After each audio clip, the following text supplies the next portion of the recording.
కను ప్రతి ఒక్కరిని పాటలు పాడుట ఎందును తండ్రి, వాయిద్యములు వాయించుట ఎందును, వాక్యము అర్థం చేసుకుట ఎందును, వాక్యం చెప్పుట ఎందును ప్రతి ఒక్కరిని ఎదిగింపజేయమని తండ్రి మిమ్మల్ని కోరుతూ ప్రాధేయపడుతూ, మరి వాక్యం చెప్పిన నాకు సమయోచితమైన జ్ఞానాన్ని ఇచ్చి నడిపించమని మహిమ ఘనత ప్రభావాలు మీకు ఆరోపిస్తూ ప్రభు అయిన యేసుక్రీస్తు వారి అతి శ్రేష్టమైన నామంలో ఈ ప్రార్థన మనవులు అడిగి పొందుకుంటున్నాం మా తండ్రి, ఆమేన్. మొదటిగా దేవుడు ఇచ్చిన గొప్ప తరుణాన్ని బట్టి దేవునికి ప్రభు రక్షకుడైన యేసుక్రీస్తు వారి అతి శ్రేష్టమైన నామంలో కృతజ్ఞతాస్తుతులు తెలియజేస్తున్నాను. అలాగే కూడా వచ్చిన మీ అందరికి కూడా ప్రభు పేరిట నా వందనాలు తెలియజేస్తాను. మరి వాక్యాన్ని శ్రద్ధగా వింటారని నమ్ముతున్నాను. మాట్లాడితే నేను చెప్పడం మానేస్తాను. వెనకేంటి ఏం తిరుగుతున్నాం?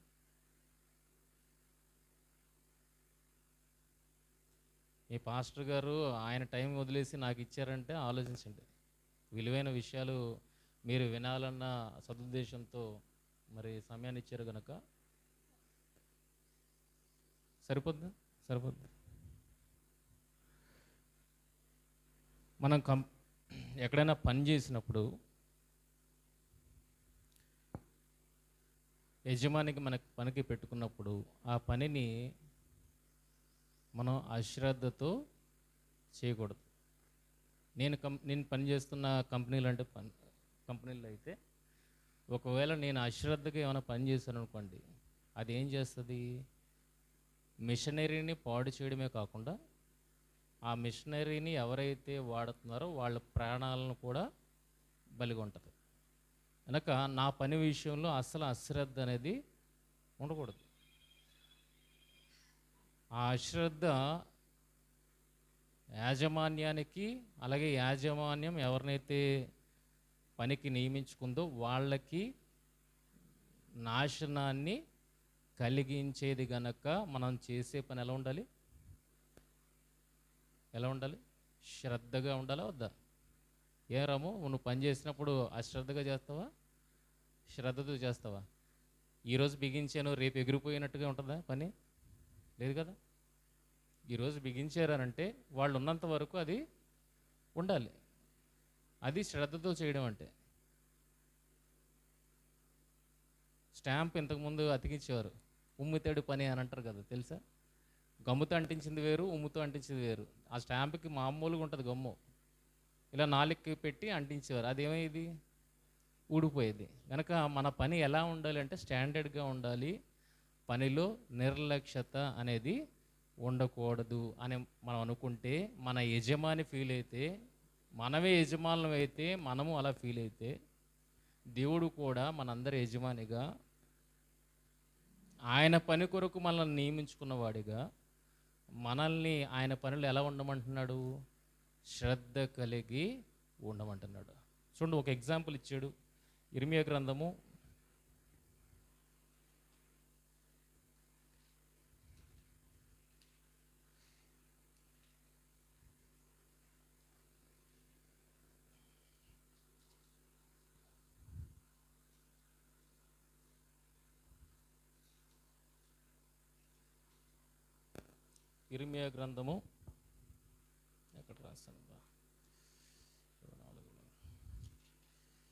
48వ అధ్యాయము 10వ వచనం. ఇర్మియా గ్రంథము 48వ అధ్యాయము 10వ వచనం. యెహోవా కార్యమును అశ్రద్ధగా చేయవాడు కరెక్ట్గా మింగివద్దు, శాపగ్రస్తుడు. ఒకవేళ మీకు కంటిన్యూస్గా చదవడం రాలేదనుకోండి, ఒక్కొక్క పదం చదవడానికి ప్రయత్నం చేయండి. ఇంగ్లీష్ నేర్పించినప్పుడు విడదీసి పలుకుతారు. పెద్ద సెంటెన్స్ ఉన్నప్పుడు మీరు ఎంత పలుకుతారో అంత వర్డ్ని పలికి అవన్నిటిని జత చేయమంటారు. అలాగే తెలుగులో కూడా చదవండి. శాపగ్రస్తుడు అగును గాక. తర్వాత రక్తము ఓడ్చకుండా ఖడ్గము దూయువాడు శాపగ్రస్తుడు అగునుగాక. అంటే ఒక అశ్రద్ధ అయిన పని చెప్తున్నాడు అక్కడ. పైన ఏం చెప్తున్నాడు? దేవుడు అశ్రద్ధను సహించడు అని చెబుతూనే కిందన ఒక ఎగ్జాంపుల్ చెప్తున్నాడు. ఏంట ఎగ్జాంపుల్? అది అప్పటి కాలానికి వర్తిస్తుంది. ఏంటది అంటే కత్తి దూసి, కత్తి దూయడం అంటే, కత్తి దూయడం అంటే బైబిల్లో ఈ మాట్లాడ దూసి, వర దూసి, ఈటె దూసి అని ఉంటుంది. దూసి అంటే బిలాము దగ్గర కూడా ఒక దూత ఖడ్గము దూసి ఉన్నట్టుగా, అలాగే యెహోషువ సందర్భంలో ఒక సేనాధిపతి ఖడ్గము దూసి ఉన్నట్టుగా. ఏంటి దూసి అంటే? వర దూసి అంటే కత్తి దాని వరలో ఉంటుంది, దాని కవర్లో ఉంటుంది. ఆ కవర్లోనంటే ఇలా తీస్తాడు, తీస్తాడు కదా. తీసిన తర్వాత ఏం చేస్తాడో చేయడా? టార్గెట్ని ఏం చేస్తారు? ఏం చేస్తారు అంటే నీ ఎదుటిగా ఎవరైతే ఉన్నారో వాళ్ళు హతమార్చబడాలి. అంటే నువ్వు కత్తి ఎందుకు ఎత్తావు? అని చంపడానికే కదా. ఇది దూయడం అంటే. కత్తి ఏమనుంది అక్కడ?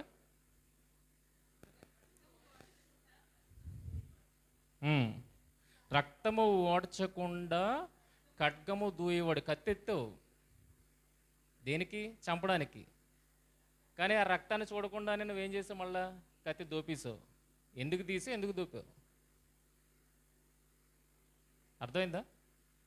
తీయమన్నాడంటే దేవుడు ఖచ్చితంగా తన శత్రువును హతమార్చమంటున్నాడు అన్నది అర్థం. కనుక తీసిన వాడు ఏం చేయాలి? చంపాలి. రక్తం ఓడ్చడం అంటే ఆ కత్తి ఆయన్ని తెగ నరకాలి. ఓకేనా?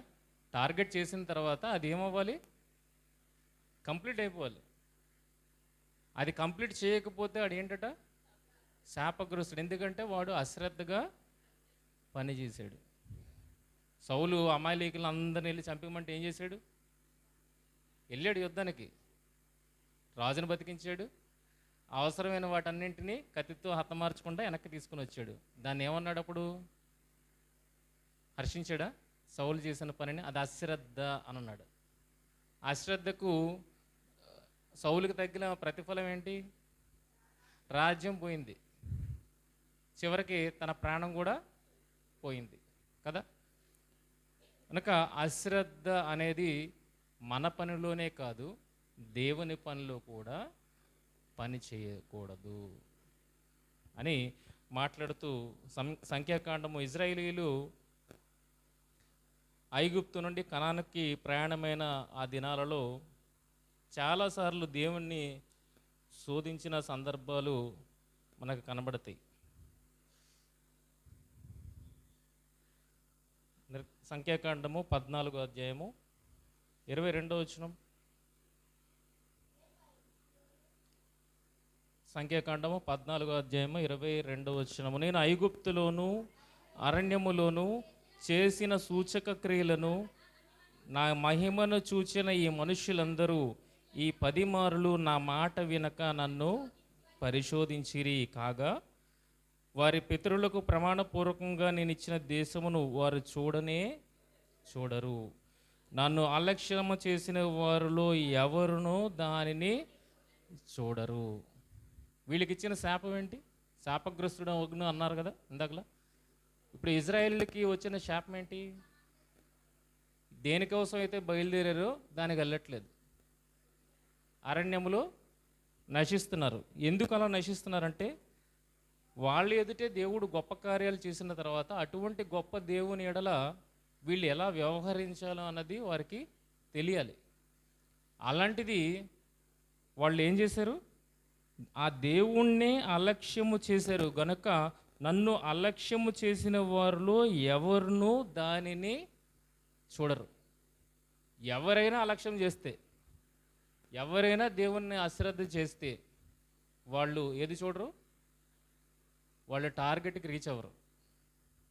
వాళ్ళు టార్గెట్కి రీచ్ అవ్వరు అని ఇజ్రాయేల్ కోసం మాట్లాడిన ఈ మాట అరణ్యములో 40 సంవత్సరములు అనేక మంది, అంటే 20 ఏళ్ళు పైబడి ఎవరైతే ఉన్నారో వాళ్ళందరూ ఏమైపోయారు? అరణ్యంలో నశించారు, రాలిపోయారు. 15వ అధ్యాయము 31. 15వ అధ్యాయం 31.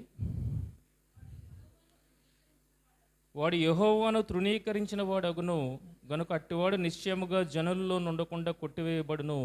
వాడు యెహోవా మాటను అలక్ష్యము చేసి ఆయన ఆజ్ఞను మీరినందున నిశ్చయముగా కొట్టివేయబడును. వాని దోష శిక్షకు వాడే కారకుడు. వారి నాశనానికి ఎవరు కారణం? ఎవరు ఉత్తరవాది? వాడే, దేవుడు కాదు. దేవుడు కాదు. కనుక దేవుని ఎడల అలక్ష్యాన్ని ఎవరైతే ప్రదర్శిస్తారో, దేవుని మాటను నిర్లక్ష్య పెడతారో వాళ్ళు ఏమవుతారు? నాశనం అవుతారు అన్న విషయము స్పష్టంగా మనకి ఇక్కడ అర్థమవుతుంది. ఇంకొక రిఫరెన్స్ చూసుకొని మనం ముందుకెళ్దాం. 16వ అధ్యాయము 30వ వచనం.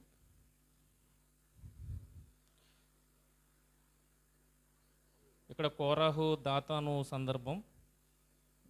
యెహోవా గొప్ప వింత పుట్టించుట వలన వారు ప్రాణములతో పాతాళములో కూలినట్లు భూమి తన నోరు తెరచి వారిని వారికి కలిగిన సమస్తమును మింగివేసిన ఎడల వారు యెహోవాను అలక్ష్యము చేసిరని మీకు తెలియనను.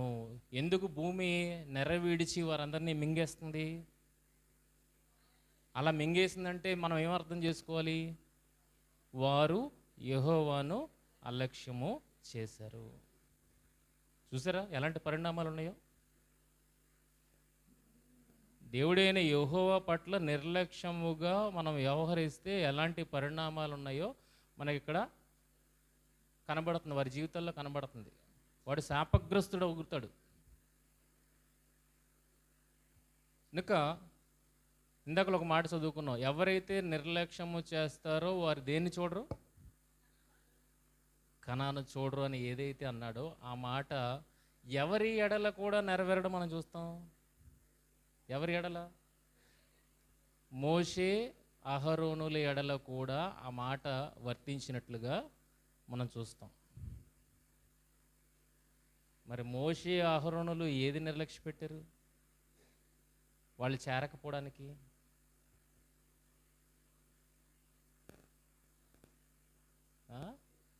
ఇక్కడ ఏమన్నాడు? నిర్లక్ష్య పెట్టిన ఏవేవి నిర్లక్ష్య పెట్టడం అన్నాడు అక్కడ.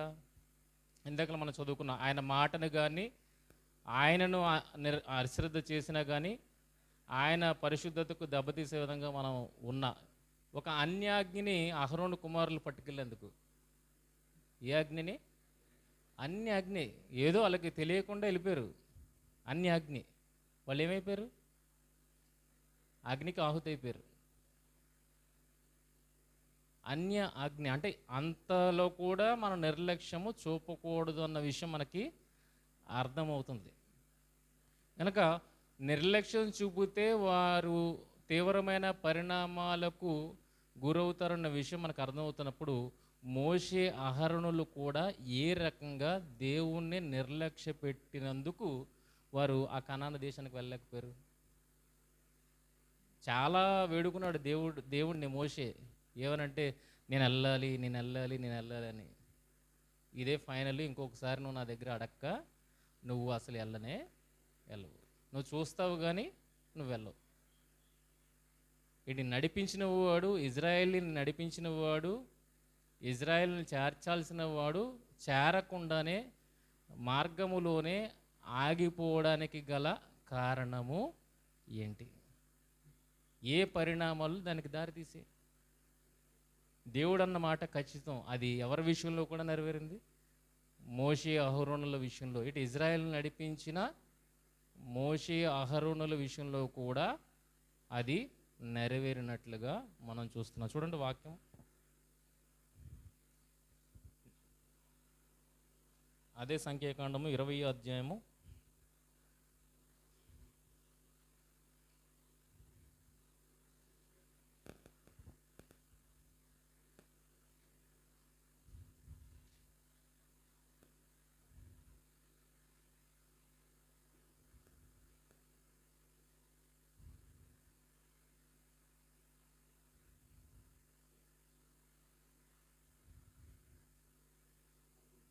'నిర్లక్ష్య పరిస్థితి' అన్నది చూస్తున్నాను.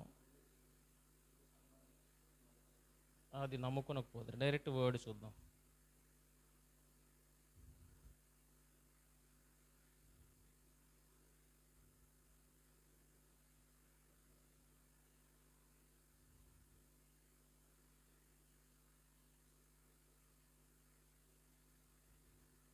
నిర్లక్ష్యం అన్నది ఉందో లేదో.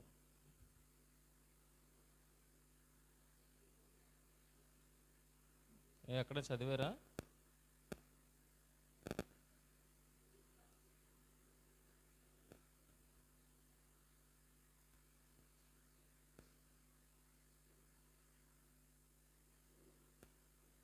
ఎగ్జాక్ట్గా ఆ పదం కనబడట్లేదు నాకు, కానీ సంఖ్యాకాండం 20వ అధ్యాయము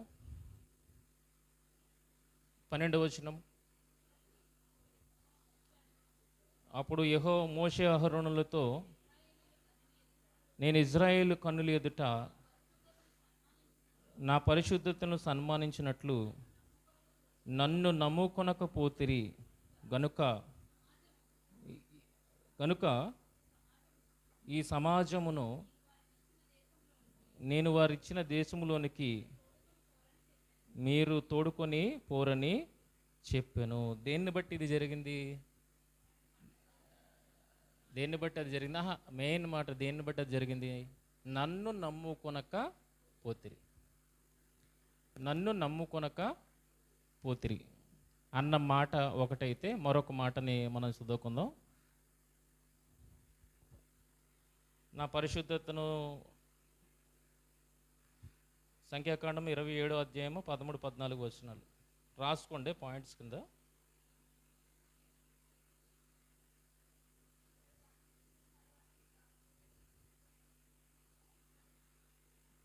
సంఖ్యాకాండము 27వ అధ్యాయము 13-14 వచనాలు.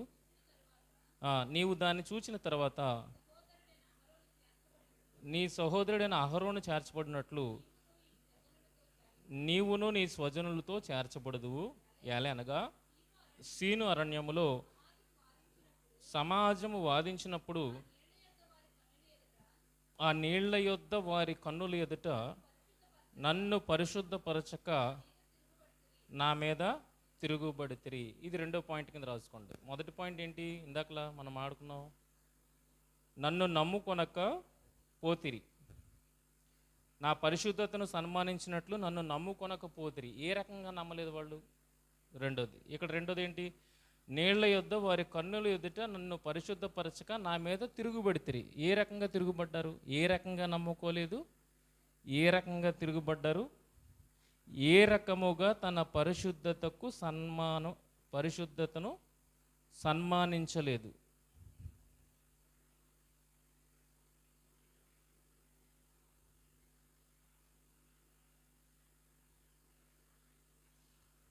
కీర్తనల గ్రంథము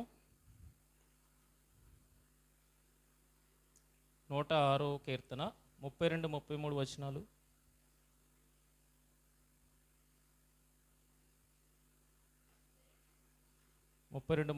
వచనాలు.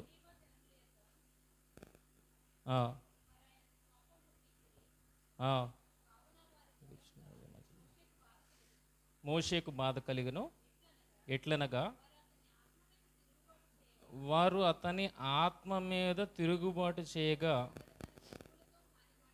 అతడు తన పెదవులతో కాని మాట పలికను. చూడండి, సందర్భాలు ఒక్కొక్క దాంట్లో ఒక్కొక్కటి మనకి వివరణ కలుగుతుంది. ఏంటది? మొదట నన్ను నమ్ముకొనకపోతిరి అన్న మాట ఉంది, నా పరిశుద్ధతను సన్మానించకపోతిరి అని ఉంది, నా మీద తిరుగుబడిరి అని ఉంది, ఇప్పటికి కాని మాట పలికారు అని ఉంది. కాని మాట పలికారు అని ఉంది.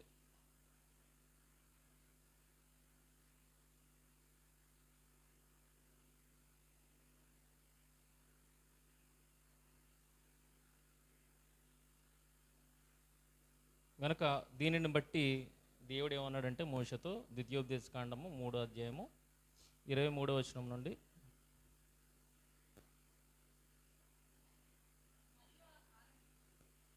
మొదటి అధ్యాయం 37 నుండి చూడండి. ఎన్నిసార్లు చెప్పుకుంటాడు అది? మొదటి అధ్యాయం 37వ వచనము, మిమ్మల్ని బట్టి నా మీద కోపపడి నీ పరిచారకుడు నూను కుమారుడైన యెహోషువ దానిలో ప్రవేశించడు కానీ నీవు దానిలో ప్రవేశించవని ఒకసారి చెప్పాడు. తర్వాత 4వ అధ్యాయం 21-22 వచనాలు చూడండి. మరియు యెహోవా మిమ్మును బట్టి నా మీద కోపపడి నేను ఈ యొర్దాను దాటకూడదనియు నీ దేవుడైన యెహోవా స్వాస్యంగా నీకు ఇచ్చుచున్న ఈ మంచి దేశంలో ప్రవేశించకూడదని ప్రమాణం చేశాను. కావున నేను ఈ యొర్దాను దాటకుండా ఈ దేశంలోనే చనిపోదును. మీరు దాటి ఆ మంచి దేశమును స్వాధీనపరుచుకునేదురు అంటే ఎంత ఆశ ఉన్నది మోషే గారికి ఆ దేశాన్ని చూడాలన్నది.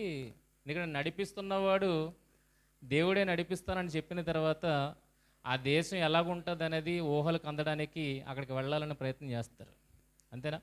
మీకు ఒక కొత్త ఇల్లు ఇవ్వాలని నేను అన్నాను అనుకోండి, ఆశ కలుగుతుందా కలగదా మీకు? అది ఎలా ఉండబోతుంది ఏంటి అనేది ఉంటుందా? నేను మీకు ఇల్లు ఇవ్వాలనుకుంటున్నాను, ఇవ్వబోయే ఇల్లు ఎలా ఉంటుంది త్వరగా చూసేయాలన్న ఆశ ఏదైతే ఉంటుందో, మోషే గారికి కూడా దేవుడు ఇస్తానన్న దేశం కదా, పాలు తేలు ప్రవహించే దేశం ఎలా ఉంటుందో అని ఆయన చూడడానికి ఆశపడుతున్నట్టుగా కనబడుతుంది. అందుకే మాటల్లో వ్యక్తపరుస్తున్నాడు.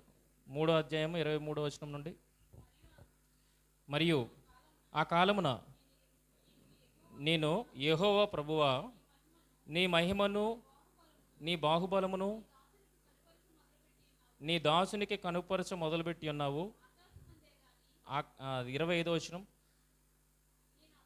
నేను అద్దరికి వెళ్ళి యోర్దాను అవతలనున్న ఈ మంచి దేశమును మంచి మన్యమును ఆ లెబానోనును చూసినట్లు దయచేయమని నేను యెహోవాను బతిమాలు కొనగా. బతిమాలుకోవాల్సిన అవసరం ఏముందండి ఏంటి? మోషేని బ్రతిమలాడాడు దేవుడు ఏమని?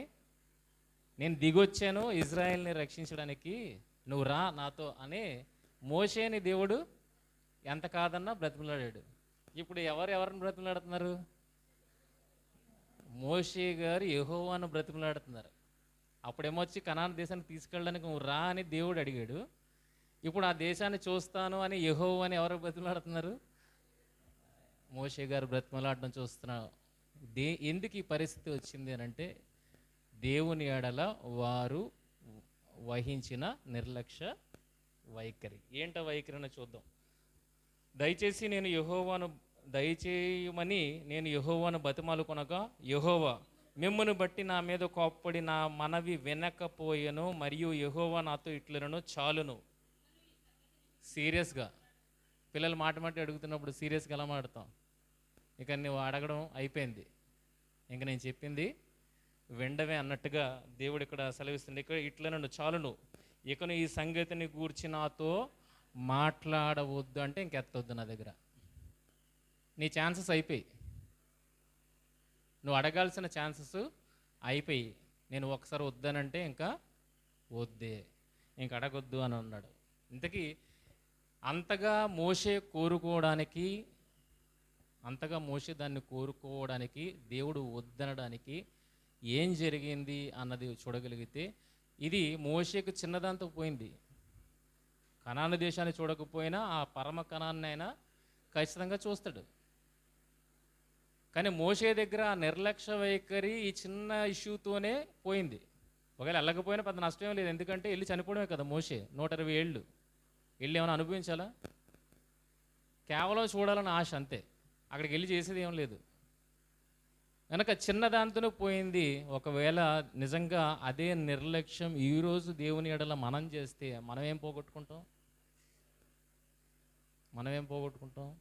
ఆయన ఆ కణాన్నే పోగొట్టుకున్నాడు, మనం ఏం పోగొట్టుకుంటాం? పరమ కణాన్ని మనము పోగొట్టుకుంటాం. కనుక మోషే గారు ఏ నిర్లక్ష్యం వహించారు, ఎంత నిర్లక్ష్యం అది అనేది చూడగలిగితే, దానికి దేవుడు అంత సీరియస్గా ఎందుకు వెళ్ళనీయలేదని చూడగలిగితే, ఏ సందర్భం అయితే ఉందో అది దాన్ని చదువుదాం. 20వ అధ్యాయం, సంఖ్యాకాండం 20వ అధ్యాయము. ఇందాకలో 3 విషయాలు రాసుకున్నారు. ఏంటా విషయాలు? నన్ను నమ్ముకొనక పోతిరి, నా పరిశుద్ధతను సన్మానించకపోతిరి, కాని మాట పలికిరి. ఈ మూడింటిని దృష్టిలో పెట్టుకొని ఇప్పుడు చదవండి. ఇప్పుడు చదువుదాం మనం. 20వ అధ్యాయము 1వ వచనం నుండి నేను చదువుతున్నాను. మొదటి నెల యందు ఇజ్రాయేల్ సర్వ సమాజము సీను అరణ్యమునకు రాగా, ప్రజలు కాదేశులో దిగిరి. అక్కడ మిరియాము చనిపోయి పాతపెట్టబడెను. ఆ సమాజమునకు నీళ్లు లేకపోయినందున వారు మోషే అహరోనులకు విరోధముగా పోగేరి, జనులు మోషేతో వాదించుచు, అయ్యో, మా సహోదరులు యెహోవా ఎదుట చనిపోయినప్పుడు మేమును చనిపోయిన ఎడల ఎంత మేలు. అయితే మేమును మా పశువులను ఇక్కడ చనిపోయినట్లు ఈ అరణ్యంలోనికి యెహోవా సమాజమును మీరేలా తెచ్చితిరి? ఈ కాని చోటికి మమ్ము తెచ్చుటకు ఐగుప్తులో నుండి మమ్మల్ని ఎలా రప్పించితిరి? ఈ స్థలములో గింజలు లేవు, అంజూరులు లేవు, ద్రాక్షలు లేవు, దానిమ్మలు లేవు, త్రాగుటకు నీళ్ళే లేవనిరి. అప్పుడు మోషే అహరోనులు సమాజం ఎదుటి నుండి ప్రత్యక్ష గుడారం యొక్క ద్వారములోనికి వెళ్ళి, ఇక్కడ నుండి మీరు బాగా ఈ జరిగిన సందర్భాన్ని ఎక్స్ప్లెయిన్ చేస్తున్నాడు ఇక్కడ. మోషే అహరోనులు సమాజం ఎదుటి నుండి ప్రత్యక్ష గుడారం యొక్క ద్వారంలోనికి వెళ్ళి సాగిలపడగా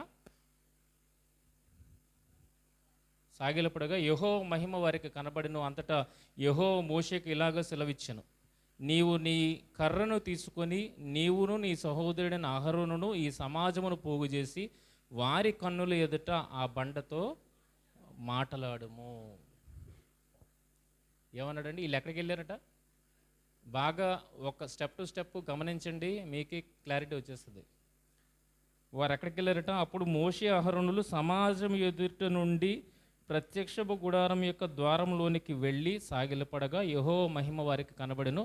అంతటి యెహోవా మోషేకు ఇలాగ సెలవిచ్చెను, నీవు నీ కర్రను తీసుకొని నీవును నీ సహోదరుడైన అహరోనును ఈ సమాజమును పోగు చేసి వారి కన్నులు ఎదుట ఆ బండతో మాట్లాడము, అది నీళ్ళిచ్చును. నీవు వారి కొరకు నీళ్లను బండలో నుండి రప్పించి సమాజమునకును వారి పశువులకును త్రాగుటకిమ్ము. యెహోవా తనకు ఆజ్ఞాపించినట్లు మోషే ఆయన సన్నిధి నుండి ఆ కర్రను తీసుకుని పోయిను. తర్వాత మోషే అహరోనులు ఆ బండ ఎదుట సమాజమును పోగు చేసినప్పుడు అతడు వారితో, ద్రోహులారా వినుడి, మేము ఈ బండ నుండి మీ కొరకు నీళ్లు రప్పింపవలన అనెను. అప్పుడు మోషే తన చెయ్యి ఎత్తి 2 మార్లు తన కర్రతో ఆ బండను కొట్టగా నీళ్లు సమృద్ధిగా ప్రవహించెను, సమాజమును పశువులను త్రాగెను. అప్పుడు యెహోవా మోషే అహరోనులతో, మీరు ఇశ్రాయేలీల కన్నుల ఎదుట నా పరిశుద్ధతను సన్మానించినట్లు నన్ను నమ్ముకొనకపోతిరి గనుక ఈ సమాజమును నేను వారికిచ్చిన దేశములోనికి తోడుకొని పోరని చెప్పెను. అవి మొరీబా జనం అనబడెను. ఎలానగా ఇజ్రాయెల్ యెహోవాతో వాదించినప్పుడు ఆయన వారి మధ్యను తన్ను పరిశుద్ధపరచుకొనెను. ఈ సందర్భంలో మనం ఎత్తుకున్న 3 పాయింట్లలో ఏ రకముగా ఇజ్రాయెల్ ఎదుట దేవుని పరిశుద్ధతను వారు సన్మానించలేదు, ఏ కాని మాట పలికారు. రెండోది, నన్ను నమ్ముకొనక తిరుగుబడిరి అన్న మాట దేనిని బట్టి? మూడిటికి మ్యాచ్ అవ్వాలి. మీరు చెప్పేది మూడిటికి మ్యాచ్ అవ్వాలి. కీర్తన గ్రంథంలో ఏముంది? కాని మాట పలికి బండను కొట్టాడా, బండతో మాట్లాడా? అది దాన్ని ఏమంటారు? మాట అంటారా, క్రియ అంటారా? ఇక్కడ ఏమన్నాడు కీర్తనలో? కాని మాట. ద్రోహులారా, ఇజ్రాయేల్ ద్రోహులారా అన్నాడు. ద్రోహులారా అన్న మాటని మీరు సీరియస్గా తీసుకుంటే అంతకుముందు ఇజ్రాయేల్ని చంపేశాడు. మీకు అది తెలుసా? మోషే అప్పుడు వేరు ఇప్పుడు వేరే. ద్రోహులారా అండం దేంతో సమానం అన్నాడు? నరహత్యతో సమానం అన్నాడు కదా. ఆ నరహత్య ఎప్పుడో చేశాడు మోషే. దేవుడు ఇజ్రాయేల్ని చంపేస్తున్నాడు దూడ చేసినప్పుడు. ఇజ్రాయేల్ని చంపేస్తానన్నప్పుడు, వద్దు ప్రభువా, నువ్వు ఎందుకే తెప్పించావా ఇక్కడికి అనే సమాజం అనుకుంటుంది. నువ్వు చంపొద్దని కిందకు వచ్చినప్పటికీ వీళ్ళు పిచ్చి వేషాలు చూసి మోషేకి కోపం వచ్చేస్తుంది. ఇంకా దేవుడు చెప్పడు చంపమని, మోషే నరికేస్తాడు. ఇప్పుడు ద్రోహి అనడం, మాట అనడంని చేత. మరి ఇక్కడ కూడా ఎవరిని శోధిస్తున్నారు? ఇక్కడ ఈ సందర్భంలో దేవుణ్ణి శోధిస్తున్నారు. అప్పుడు దేవుణ్ణి శోధించారు, ఇప్పుడు దేవుణ్ణి శోధించారు. కాస్త ఏమైందంటే చేంజ్ అయింది అంతే. అదొకటి ఇదొకటి. చూద్దాం, అదే ముందుకు వెళ్దాం. కంపారిజన్ కావాలి. అక్కడ మనం చెప్పేస్తే డైరెక్ట్గా అది ఆన్సర్ అవ్వదు. దానికి మనం ఇంకొకటి చూపించాలి. అది చూపెట్టి ఇక్కడికి రావాలి. కనుక ద్రోహుల అన్నది దేవుడు తప్పుగా తీసుకున్నాడు, అది కాని మాట అనుకుంటే కనుక, బాప్తిస్మ యోహాను ఇజ్రాయెల్ని చూసి ఏమన్నాడు? మరి ఆ మాట కూడా బాప్తిస్మ యోహాను అనకూడదు కదా. యేసుక్రీస్తు వారే ఇజ్రాయెల్ సమాజాన్ని చూసి ఏమన్నారు? దుష్టతరము వారులారా, వ్యభిచారులైన చెడ్డతరము వారులారా, సర్ప సంతానమా, ఆయన కూడా అన్నాడు. మరి సమయాన్ని బట్టి మాట్లాడితే మరి అప్పుడు తప్పు కానీ ఇప్పుడు ఎందుకు తప్పు అయిపోయింది? ప్రజలు అలాగే ఉన్నారు. ప్రజల్లో ఏం మార్పు లేదు. ప్రజల్లో మార్పు లేదన్నప్పుడు వీళ్ళల్లో కూడా ఏం మార్పు లేదు. వీళ్ళు కూడా అలాగే వాళ్ళని గద్దించారు. నాకు యేసుక్రీస్తు వారు ఒకవేళ రక్షించడానికి వచ్చిన ఆయనే సమాజాన్ని చూసి ద్రోహులారా, వ్యభిచారులారా, చెడ్డతనం వారులారా అని అన్నప్పుడు దేవుడు అక్కడ ఏమైనా సీరియస్గా తీసుకున్నాడా? లేదే. ఆ మాటని కాని మాటగా అనలేదు. అది రైట్ మాట. ఏది రైట్ మాట? అది రైట్ మాట. మోషే చివరికి ఇజ్రాయెల్ని దీవిస్తూ ఏమంటాడంటే, మీరు మెడ వంచని వారని నాకు తెలుసు, మీరు ఇలాంటి వాళ్ళే, తిరుగుబాటు చేసే రకాలే మీరు అని లాస్ట్లో అనేసి చచ్చిపోతాడు. అనగా ఇది కాని మాట అవదు. అది ఎలాగా?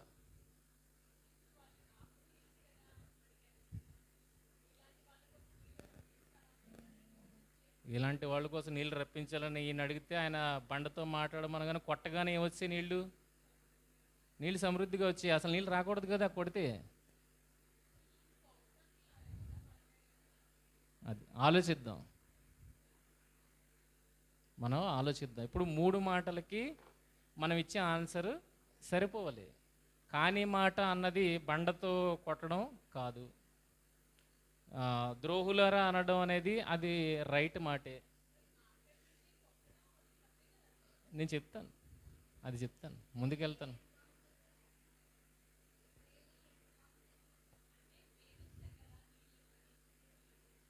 అరే ద్రోహమే కదరా, ఎన్ని కార్యాలు చూసారు ఆ దేవుడి దగ్గర. అయినా సరే మమ్మల్ని ఎందుకు రప్పించామని 40 ఏళ్ళ తర్వాత అంటున్నారు. ద్రోహులు కదా వాళ్ళు. 40 ఏళ్ల తర్వాత ఇంకో తరం వచ్చి ఆ తరం అంటుంది ఏమని? మమ్మల్ని ఇక్కడికి తీసుకొచ్చింది దేనికి? చంపడానికి కానీ, చంపడానికి కానీ. ద్రోహులు కదా. ఇప్పుడు దీన్ని ఆలోచించాలి. ఎలా ఆలోచిద్దాం? అదే అధ్యాయం, ఆన్సర్ ఎక్కడో ఉండదు. ఎక్కడ ఉంటుంది? అక్కడే ఉంటుంది. మన కళ్ళు అక్కడికి వెళ్ళవు అంతే. ఇక్కడ చూడగలిగితే 6వ వచనం చూడండి. అప్పుడు మోషే అహరోనులు సమాజం ఎదుటి నుండి ప్రత్యక్షపు గుడారం యొక్క ద్వారంలోనికి వెళ్ళి, జనాలు రీచ్ అవ్వలేదు. ఎక్కడికి?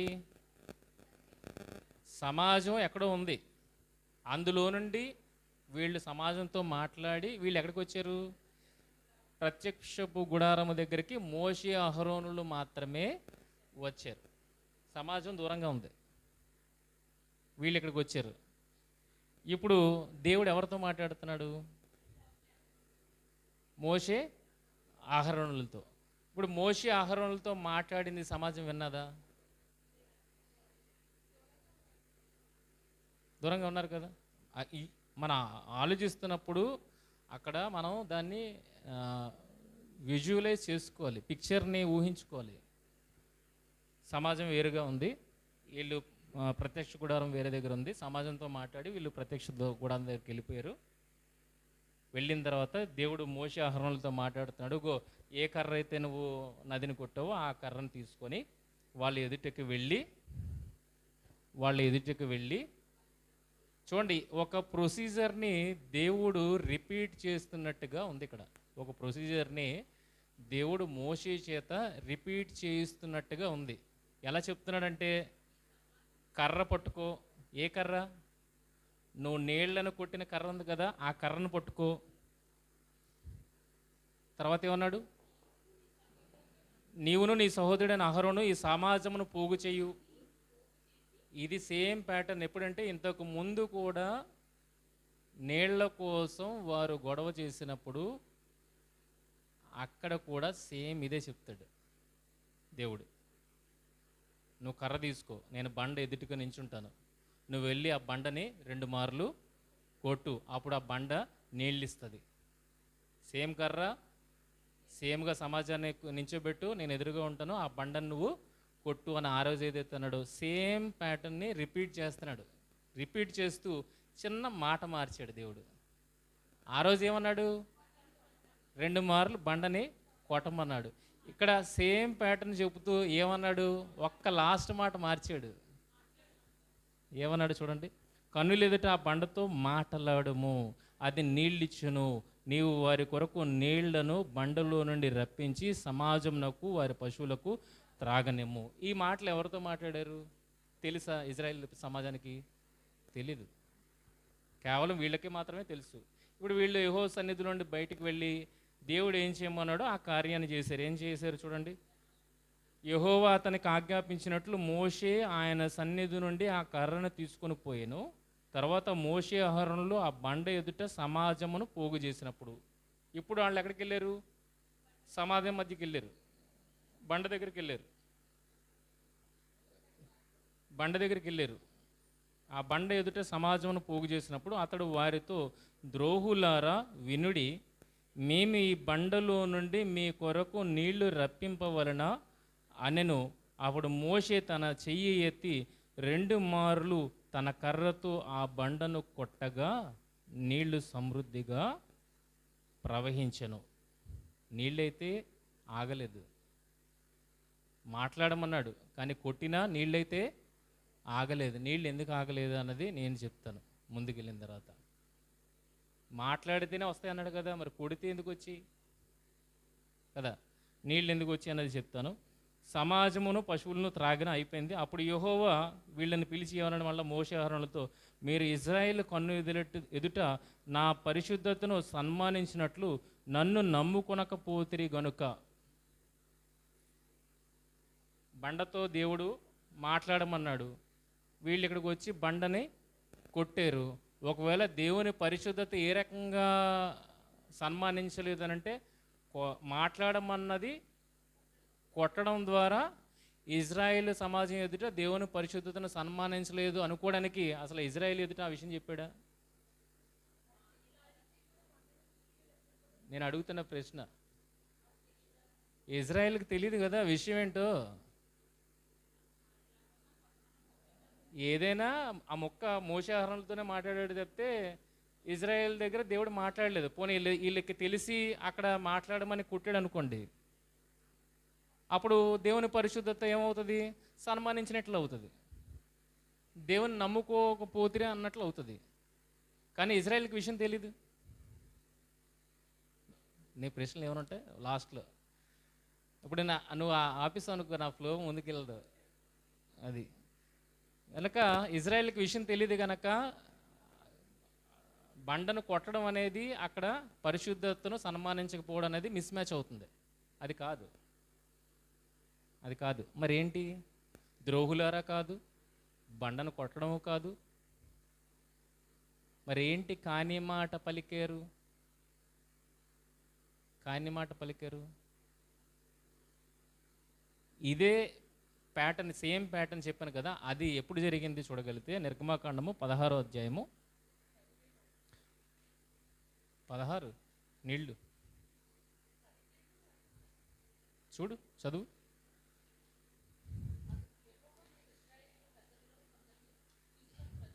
ఓకే, 17వ అధ్యాయం 5వ వచనము.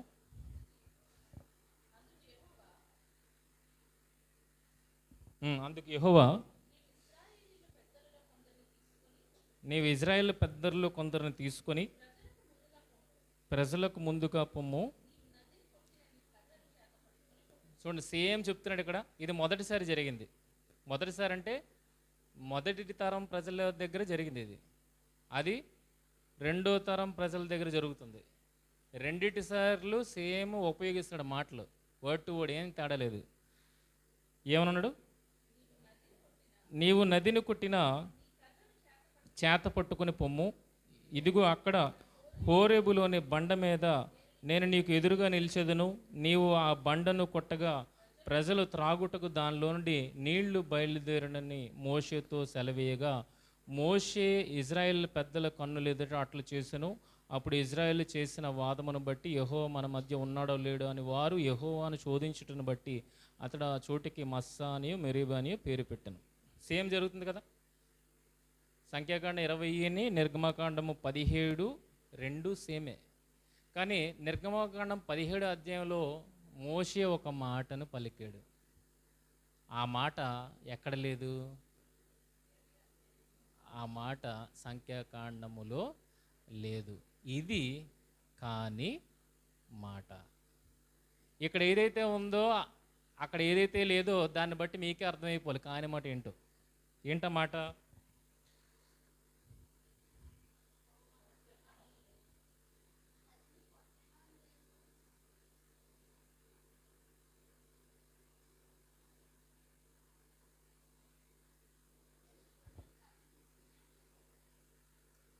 ఇక్కడ మోషే మాట్లాడుతూ ఎక్కడ రాసిన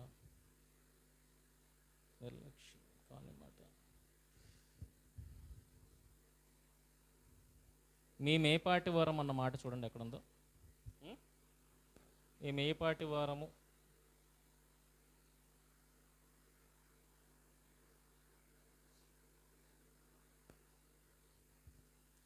ఎక్కడ రాస్తాను,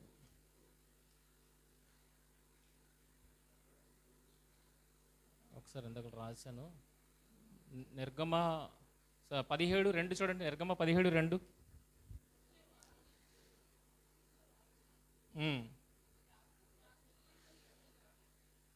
మోషేతో వాదించు త్రాగుటకు మాకు నీళ్ళిమ్మని అడుగుగా మోషే, మీరు నాతో వాదింపనేలా, యెహోవాను శోధింపనేలా అని వారితో చెప్పాను. మరొక మాట ఉంటుంది, మరొక మాట నిర్గమకాండము 16వ అధ్యాయము. అదే సందర్భంలో మోషే ఏం మాట్లాడతాడో ఒకసారి చూడండి.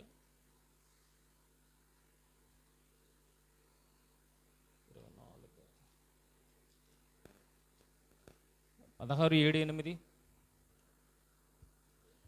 యెహోవా మీద మీరు సొనిగిన సొనుగులను ఆయన విని ఉన్నాడు. ఉదయమున మీరు యెహోవా మహిమను చూచెదరు.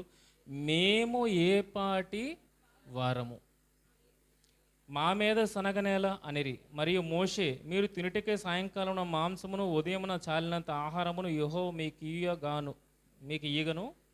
మీరు ఆయన మీద మీ సొనుగులను యెహోవాయే వినుచుండగను. మేము ఏపాటి వారము, మేము ఏపాటి వారము. ఇక్కడ 17:2 ఏమనంటున్నాడు? మోషేతో వాదించు త్రాగుటకు మాకు నీళ్ళిమ్మని ప్రజలు అడుగుగా మోషే, మీరు నాతో వాదింపనేలా, మేము ఏపాటి వారము? మేము నీళ్ళు ఇచ్చేవారమా? రాహేలు యాకోబుని ఇగో నాకు పిల్లలు ఇవ్వ అని అన్నప్పుడు యాకోబు ఏమన్నాడు? నేను దేవునికి ఏమైనా ప్రతిగా ఉన్నానా నీకు నీ గర్భఫలం ఇవ్వడానికి? దేవుడు ఇవ్వనిదే నా దగ్గర ఏమీ లేదు. అలాగే ఇక్కడ ప్రారంభంలో మోషే సేమ్ ప్యాటర్న్లో చెబుతున్నప్పుడు మోషే ఏమన్నాడనంటే, మా వల్ల కాదు ఇది. ఎవరి వల్ల ఇది? యెహోవా మీ కొరకు నీళ్లు రప్పించును, మేం కాదు. మేము ఏ పాటి వారము?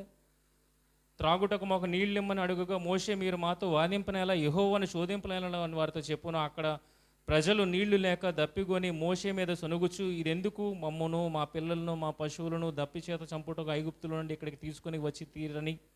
అప్పుడు మోషే యెహోవాకు మొర్రపెట్టుచు, ఈ ప్రజలను నేనేమి చేయుదును? కొంతసేపటికి నన్ను రాళ్లతో కొట్టి చంపుదురనను. అంటే ఈయన నిస్సహాయ స్థితి అక్కడ కనబడుతుంది. నేనేం చేయలేను ప్రభువా, నన్ను కొట్టి చంపేలాగా ఉన్నారు, నువ్వే ఏదైనా చెయ్యి అన్నప్పుడు యెహోవా, నీవు ఇశ్రాయేలు పెద్దల్లో కొందరిని తీసుకుని ప్రజలకు ముందుగా పొమ్ము. నీవు నది కొట్టిన నీ కర్రను చేత పట్టుకుని పొమ్ము. ఇదిగో అక్కడ హోరేబులోని బండ మీద నేను నీకు ఎదురుగా నిలిచెదను. నీవు ఆ బండను కొట్టగా ప్రజలు త్రాగుటకు దానిలోండి నీళ్లు బయలుదేరినని మోషేతో సెలవేగా మోషే ఇజ్రాయేల్ పెద్దల కన్నులేదో అట్లు చేసెను. అప్పుడు ఇజ్రాయేలీలు చేసిన వాదమును అట్లు చేసెను. అప్పుడు ఏమయ్యాయి? నీళ్ళు వచ్చాయా? బండతో కొట్టగానే నీళ్ళు వచ్చాయా? ఇప్పుడు సంఖ్యాకాండం 20లో ఏముంది? సంఖ్యాకాండం 20లో ఏముంది చూడండి.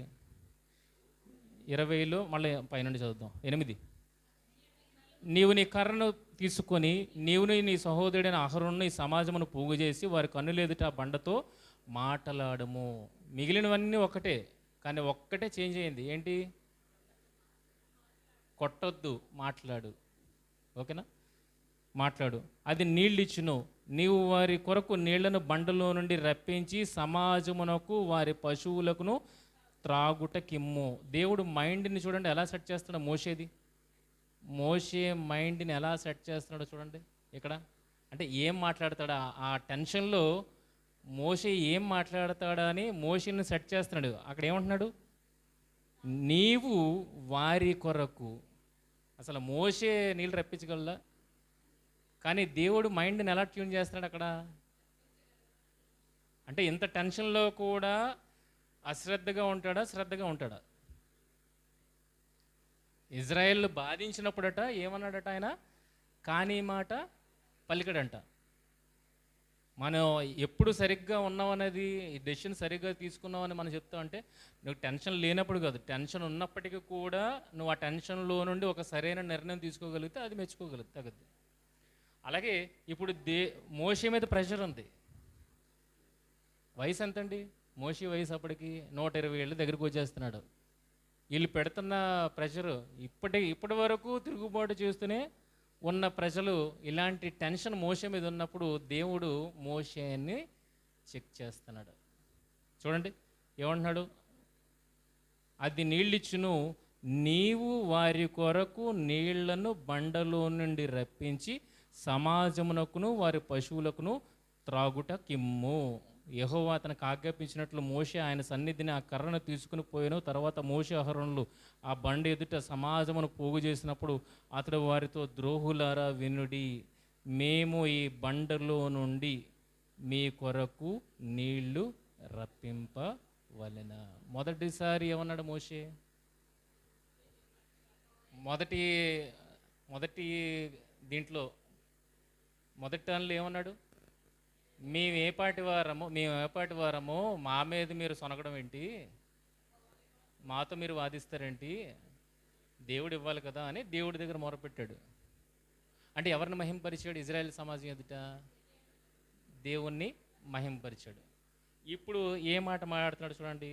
ద్రోహులారా, మేము ఈ బండలో నుండి మీ కొరకు నీళ్లు రప్పింపవలెనా. ఏ మాట రావాలి ఇక్కడ? ఏ మాట రావాలి? యెహోవా మీ కొరకు నీళ్లు రప్పింపలేడా అని చెప్పి దాంతో మాట్లాడాలి. కానీ మాట్లాడకుండా కొట్టాడు. కానీ దానికన్నా ముందు ఏమన్నాడు? మేము అన్న మాట మాట్లాడి. ఇది ఇజ్రాయేల్ సమాజం ఎదుట ఎవరి పరిశుద్ధతను సన్మానించకపోవడం? దేవుని పరిశుద్ధతను. అంటే ఇజ్రాయేల్ సమాజంలో ఎవరు దృష్టిలోకి వచ్చేస్తారు యెహోవా పక్కన పెట్టేస్తే? అప్పటికే మోషే అంటే పిచ్చి, తర్వాత కూడా మోషే అంటే పిచ్చి. ఇప్పటికీ యేసుక్రీస్తు వారి కాలానికి కూడా ఇజ్రాయెల్ సమాజం ఎలా ఉంది? మోషే ధర్మశాస్త్రం అనగానే మోషే అంటే పిచ్చలకి. అలాంటిది ఇప్పుడు దేవుణ్ణి పక్కన పెట్టి మోషే నేనే రప్పిస్తున్నానంటే ఇజ్రాయెల్కి దేవుడు ఎవరైపోతారు? మోషే అయిపోతాడు కదా. కనుక దేవుడు కూడా ప్రెషర్ పెట్టాడు. ఆ ప్రెషర్లో ఎలాగ వ్యవహరిస్తాడు అనేది చెక్ చేశాడు. ఆ ప్రెషర్లో ఏం చేశాడు మోషే? కాని మాట పలికాడు. దేవుడిని మీకోసం ఎప్పుడైనా సరే, ఏదైనా దేవుడే మీ కొరకు రప్పించగలుగుతాడు, కానీ నేను రప్పించలేనన్న మాట రావాలి. అందుకే తర్వాత ఏమైనా చూడండి, మేము ఈ బండల నుండి మీ కొరకు నీళ్లు రప్పింపవలన అనను. అప్పుడు మోషే తన చెయ్యి ఎత్తి 2 మార్లు తన కర్రతో ఆ బండను కొట్టగా. నీళ్ళు రాకూడదు కదండి. నీళ్ళు ఎందుకు వచ్చాయి? నీళ్ళు రాకూడదు కదా. నీళ్ళు ఎందుకు వచ్చాయి? దేవుడు ఎంత గొప్పవాడు అని అంటే ఈ మాటను బట్టి అర్థం చేసుకోవచ్చు. దేవుడు ఎంత గొప్పవాడు అని అంటే మాట్లాడితే నీళ్ళు రావాలి, కొడితే నీళ్ళు రాకూడదు. ఓకేనా? కొట్టిన తర్వాత నీళ్ళు రాలేదనుకోండి, ఎవరికి అవమానం? మోషేకి అవమానం, ఇజ్రాయెల్ సమాజం ఎదుట. అర్థమవుతుందా? కొట్టిన తర్వాత మొదట నీళ్ళు వచ్చాయి కదా, ఇప్పుడు నీళ్ళు రాకపోతే ఎవరికి అవమానం? తన భక్తుడైన మోషేకి అవమానం గనక సమాజం ఎదుట దేవుడు తన భక్తులను అవమానపరిచే విధంగా తీసుకెళ్ళడు. సమాజం ఎదుట ఆయన గణపరుస్తాడు. మాట్లాడమంటేనే నీళ్ళు రావాలి, కానీ కొడితే నీళ్ళు వచ్చాయంటే మోషే చిన్నపోకూడదు. మోషే ఇజ్రాయెల్ సమాజం ఎదుట చిన్నపోకూడదని మాట్లాడకుండా కొట్టిన నీళ్లు ఇచ్చాడు. కానీ మోషే ఎలాగున్నాడు? రివర్స్లో ఆలోచిస్తే అదే సమాజం ఎదుట ఎలాగున్నాడు? దేవుణ్ణి సన్మానించిన వాడిగా ఉన్నాడు. సమాజం ఎదుట మోషేని దేవుడు సన్మానించాడు. విషయం తెలియదు ఏంటి, మాట్లాడమన్నాడా కొట్టమన్నాడా విషయం ఇజ్రాయేల్కి తెలీదు. కానీ కొట్టగా నీళ్లు వచ్చాయంటే దేవుడు సమాజం ఎదుట మోషేని సన్మానించాడు. కానీ అదే సమాజం ఎదుట మోషే దేవుణ్ణి సన్మానించకుండా ఏం మాట్లాడాడు? కాని మాట. ఏంటా మాట అంటే, మేము కాదు యెహోవాయే మీ కొరకు నీళ్లు రప్పింపలేడా అన్న మాట రావాలి. అది రాలేదు. ఆ చిన్న నిర్లక్ష్యానికి మోషే ఏం కోల్పోయాడు? తాను బాగా ప్రియముగా ఎంచుకున్న ఆ కనాను దేశాన్ని చూడకుండా వెళ్ళిపోయాడు. ఈ చిన్నపాటి నిర్లక్ష్యానికే తర్వాత దేవుడు వేడుకున్నాడు, బ్రతిమలాడుకున్నాడు. ఇగో మిమ్మల్ని బట్టి నేను కాని మాట పలికాను అన్న మాట మాట్లాడాడు. అయినప్పటికీ దేవుడు యాక్సెప్ట్ చేయలేదు. ఆ చిన్నపాటి నిర్లక్ష్యానికే మోషే కనానికి వెళ్ళకపోతే మరి దేవుని మాటకు మనము లోబడక దేవుని పనిని నిర్లక్ష్యంగా అశ్రద్ధగా చేస్తే మనము ఏ శాపాన్ని మూటగట్టుకుంటామో ఒకసారి ఆలోచించండి. అశ్రద్ధగా చేయవాడు శాపగ్రస్తుడు అన్నప్పుడు దేవుని పట్ల మనం ఎలా పనిచేస్తున్నాం? నిర్లక్ష్య వైఖరి ఏమైనా ఉందా? అశ్రద్ధ ఏమైనా ఉందా? ఆ చిన్నపాటి అశ్రద్ధే మోషేని అక్కడికి నడిపించకపోతే అంత గొప్ప నాయకుడు, మనమేం అలాంటి వాళ్ళం కాదు కదా, అంత గొప్ప నాయకుడు గనుక ఆ చిన్నపాటి అశ్రద్ధ లోకంలో ఒక ప్లేస్కి తీసుకెళ్ళలేకపోయింది. మన ఏ నాయకులం కాదు, మన ఏ పార్టీ వారము కాదు. అలాంటిది దేవుని ఎడల నిర్లక్ష్యం చూపితే నిజంగా మనం పరలోకానికి వెళ్తాం? ఆలోచించండి. శాపానికి లోనవుతాం. కనుక ఎప్పుడు ఏది జరిగినా అది ఎవరి వల్ల జరిగిందని మనం చెప్పాలి. నీ అశ్రద్ధ ఎక్కడ కనబడుతుంది అంటే, ఇగో నా వల్ల జరిగిపోయిందన్న దగ్గర దేవుడిని నువ్వు అశ్రద్ధ చేసినట్టు. పౌలు గారు కూడా అంత గొప్ప ప్రసంగకుడు అయినప్పుడు కూడా దేవుడి సామర్థ్యం ఇవ్వలేనిదే నేనేం చేయగలుగుతాను? ఈ సామర్థ్యము నా వల్ల కలిగినది కాదు, ఎవరి వల్ల?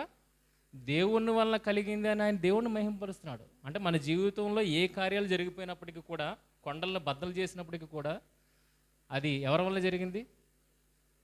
నీ వల్ల జరిగిందని చెబితే నువ్వు దేవుణ్ణి సమాజం ఎదుట ఆయన పరిశుద్ధతను సన్మానించినట్లు, తిరుగుబాటు చేసినట్లు. ఇక్కడ మరొక మాట మీరు చదవండి.